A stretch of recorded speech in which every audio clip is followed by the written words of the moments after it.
जय श्री राधे कृष्ण। आप सभी का हमारे YouTube चैनल पे बहुत बहुत स्वागत है। आइए सुनते हैं जया एकादशी द्वादशी पारण के दिन तुलसी माता की कथा।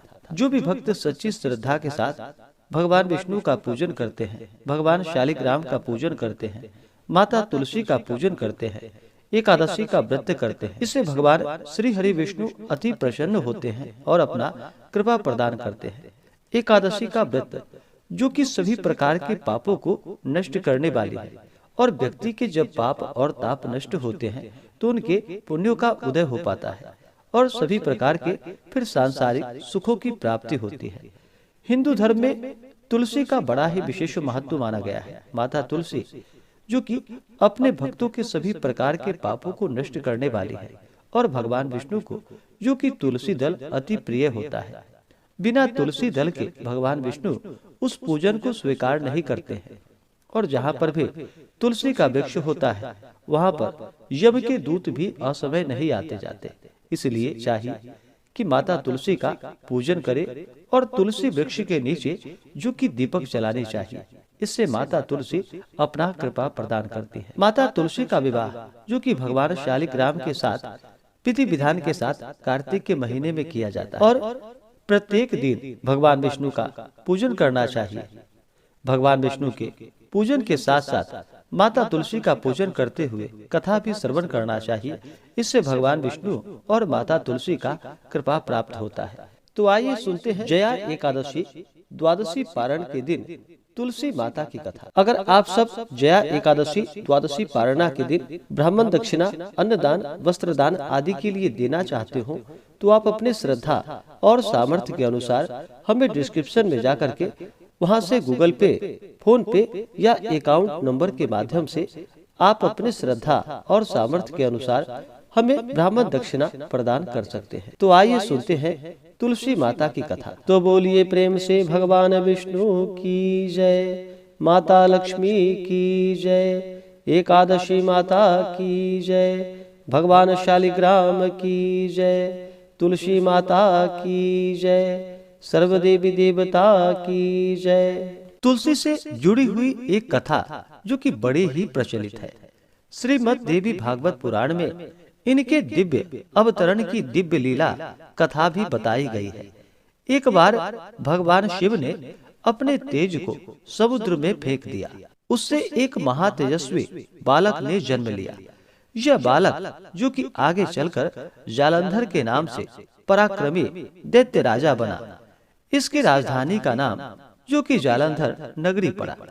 दैत्यराज काल नेमी की कन्या वृंदा का विवाह जालंधर से हुआ। जालंधर जो कि महाराक्षस था, अपनी सत्ता के मद में चूर होकर उसने माता लक्ष्मी को पाने की कामना से युद्ध किया, परंतु समुद्र से ही उत्पन्न होने के कारण माता लक्ष्मी ने उसे अपने भाई के रूप में स्वीकार किया।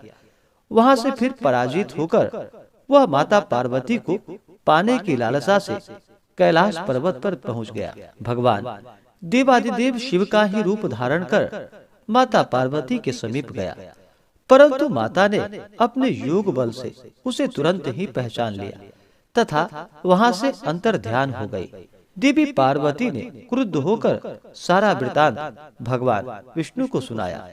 जालंधर की पत्नी वृंदा अत्यंत ही पतिव्रता स्त्री थी। उसी के पतिव्रत धर्म की शक्ति से जालंधर ना तो मारा जाता था और ना ही पराजित होता था। इसलिए जालंधर का नाश करने के लिए वृंदा के पतिव्रत धर्म को भंग करना बहुत ही जरूरी था। इसी कारण भगवान विष्णु ऋषि का वेश धारण कर वन में पहुँचे। वहाँ वृंदा अकेली ही भ्रमण कर रही थी, वहाँ पर घूम रही थी। भगवान के साथ दो मायावी राक्षस भी थे, जिन्हें देखकर वृंदा भयभीत हो गई। ऋषि ने वृंदा के सामने पल में दोनों को भस्म कर दिया। उनकी शक्ति को देखकर वृंदा ने कैलाश पर्वत पर महादेव के साथ युद्ध कर रहे अपने पति जालंधर के बारे में पूछा। ऋषि ने अपने माया जाल से दो वानर को प्रकट किए। एक वानर के हाथ में जालंधर का सिर था तथा दूसरे के हाथ में धड़ था। अपने पति की यह दशा को देखकर वृंदा मूर्छित होकर वहीं पर गिर पड़ी। होश में आने पर उन्होंने ऋषि रूपी भगवान से विनती की कि वह उसके पति को जीवित करे। भगवान ने अपनी माया से पुनः जालंधर का सिर धड़ से जोड़ दिया, परंतु स्वयं भी वह उसी शरीर में प्रवेश कर गए। वृंदा को इस छल का जरा भी पता न चल पाया। जालंधर बने भगवान के साथ वृंदा पतिव्रता सा व्यवहार करने लगी, जिससे उसका सतीत्व भंग हो गया।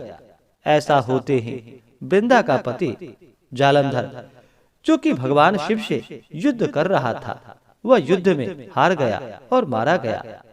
इस सारे लीला का जब वृंदा को पता चला तो वह क्रुद्ध होकर भगवान विष्णु को, जो कि शिला होने का श्राप दे दिया तथा स्वयं भी सती हो गई। जब वृंदा भस्म हुई, वहां पर तुलसी का पौधा उगा। भगवान विष्णु ने वृंदा से कहा कि हे वृंदा, तुम अपने सतीत्व के कारण मुझे लक्ष्मी से भी अधिक प्रिय हो गई हो। अब तुम तुलसी के रूप में सदा ही मेरे साथ रहोगी। जो मनुष्य मेरे शालिग्राम रूप के साथ तुलसी का विवाह करेगा, पूजा करेगा, उसे इस लोक और परलोक में विपुल यश की प्राप्ति होगी। जिस घर में तुलसी होती है, वहां पर यम के दूत भी असमय नहीं आ जा सकते। गंगा व नर्मदा के जल में स्नान तथा तुलसी का पूजन बराबर माना जाता है, चाहे मनुष्य कितना भी पापी क्यों ना हो। मृत्यु के समय जिसके प्राण मंजरी रहित तुलसी और गंगा जल मुख में रखकर निकल जाते हैं, वह पापों से मुक्त होकर वैकुंठ धाम को प्राप्त होता है। जो मनुष्य तुलसी व आंवले की छाया में अपने पितरों का श्राद्ध करता है, उसके पितर भी मोक्ष को प्राप्त हो जाते हैं। इस प्रकार से जो भी भक्त सच्ची श्रद्धा के साथ भगवान विष्णु का पूजन करते हैं, भगवान विष्णु को तुलसी दल अर्पित करते हैं, भगवान शालिग्राम का पूजन करते हैं, माता तुलसी का पूजन करते हैं, भगवान शालिग्राम के साथ माता तुलसी का विवाह संपन्न करते हैं, उन्हें विपुल यश की प्राप्ति होती है तथा सभी प्रकार के पापों का नाश होता है तथा सभी प्रकार के मनोरथ सिद्ध होते हैं। तो बोलिए प्रेम से भगवान विष्णु की जय, माता लक्ष्मी की जय, भगवान शालिग्राम की जय, तुलसी माता की जय, सर्वदेवी देवता की जय। तो आशा करता हूँ कि यह जानकारी आपको अच्छा लगा। ऐसे ही ज्ञानवर्धक जानकारियाँ प्राप्त करने के लिए हमारे इस चैनल पे अगर आप नए हैं तो चैनल को लाल बटन दबा करके सब्सक्राइब करें, साथ में बेल आइकन घंटी को दबाएं, ताकि मेरे वीडियो का नोटिफिकेशन आपको समय से मिलता रहे। वीडियो को लाइक करें, शेयर करें। सुखी रहे और स्वस्थ रहे। जय श्री राधे कृष्ण। धन्यवाद।